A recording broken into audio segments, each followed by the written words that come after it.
Welcome to another RDI episode. In this video, we gotta work on two different orders.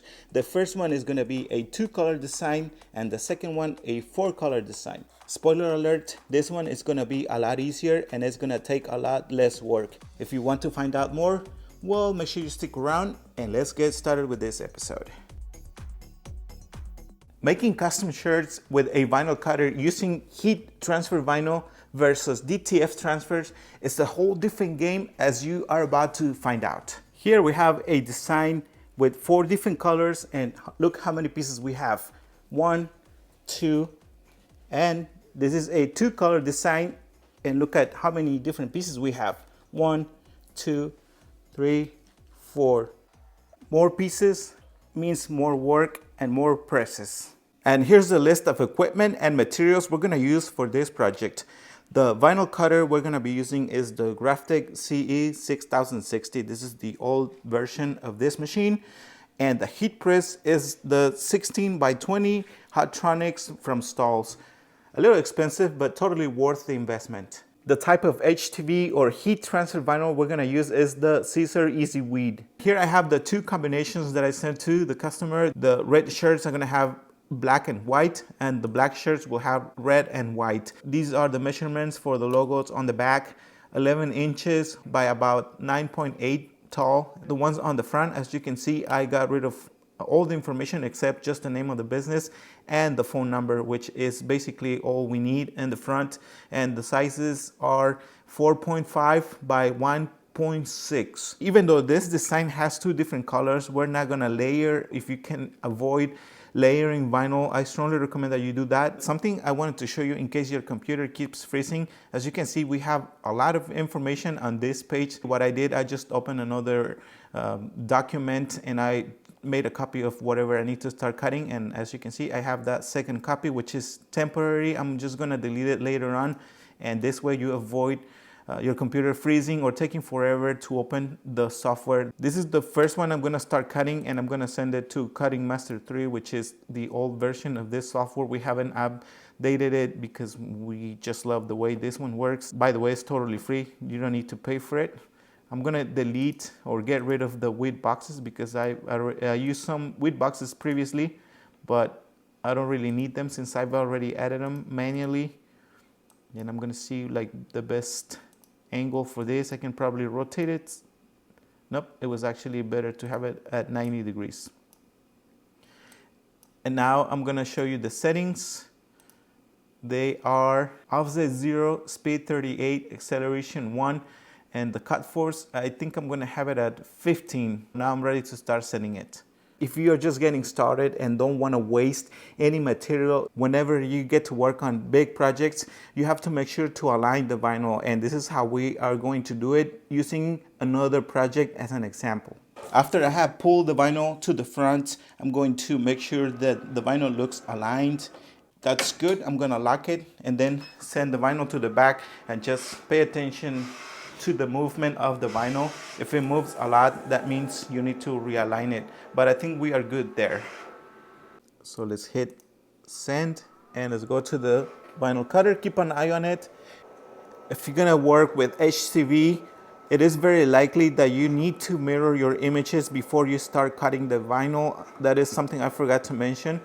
And as you can see, they bend mirrored. If you are liking this video, make sure to hit the like button, subscribe, and turn on your notifications. Remember that we also have memberships available if you want to support us additionally. All you have to do is just go to the join button to see all the options available. Thank you for your support. Our machine is ready.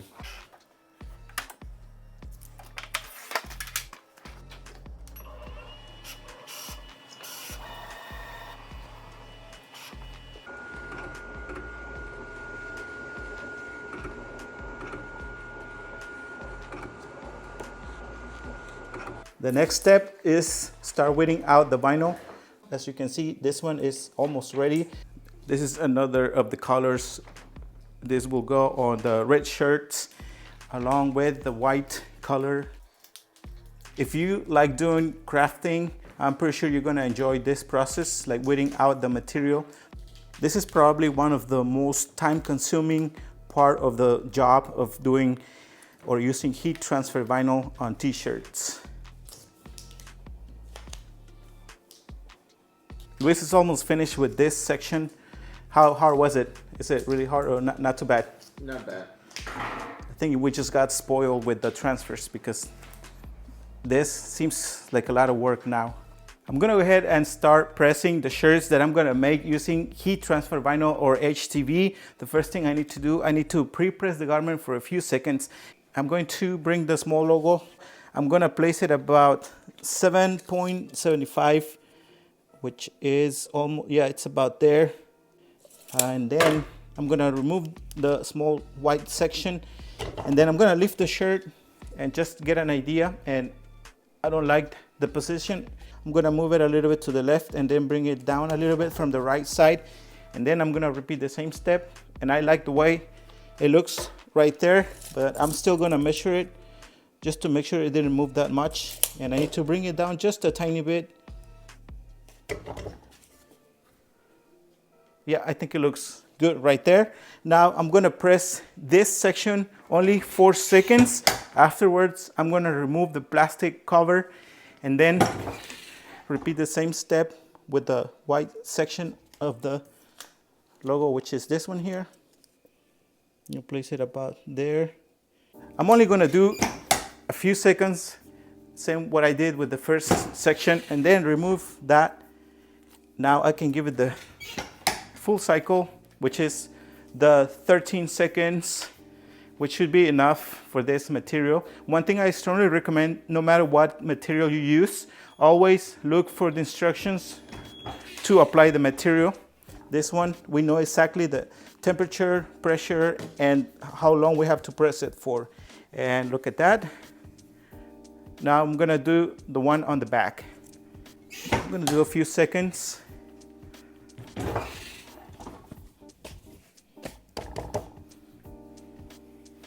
Then I'm going to do the same thing that I did just to get an idea of the placement of the logo, which is way too high.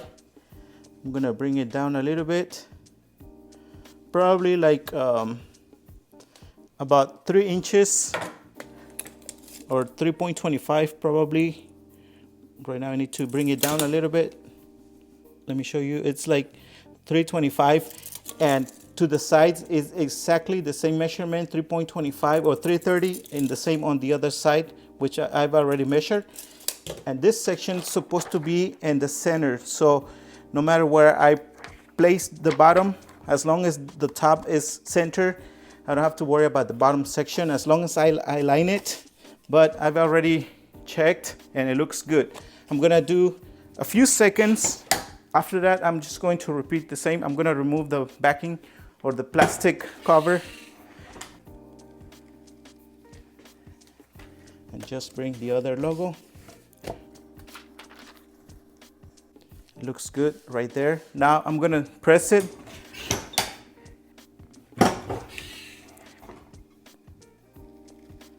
Now I can do the full cycle.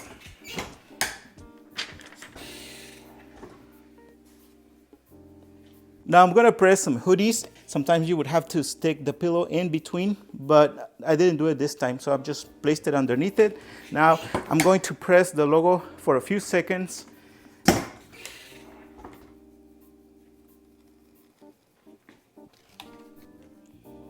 Perfect.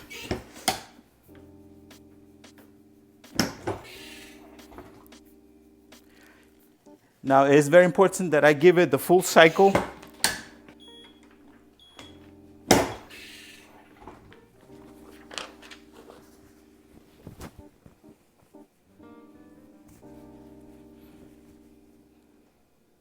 If you're gonna use the DTF transfers and you get it from this company, Pro World Inc., you're gonna get a small piece of paper where they will send you the instructions.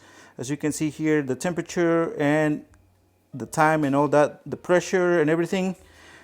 I'm gonna check the heat press and we're gonna do 305 and we're gonna give it 13 seconds.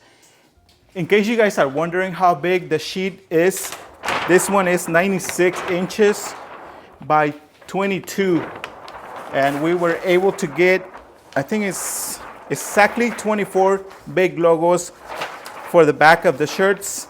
We got another one just like this for the other color, and then we got a small one for the front logos. We got the front logo and the one on the back. Only 2 pieces per shirt. One press.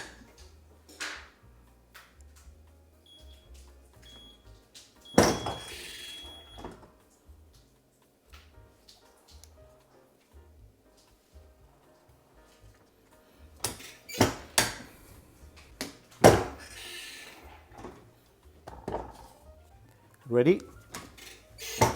One press.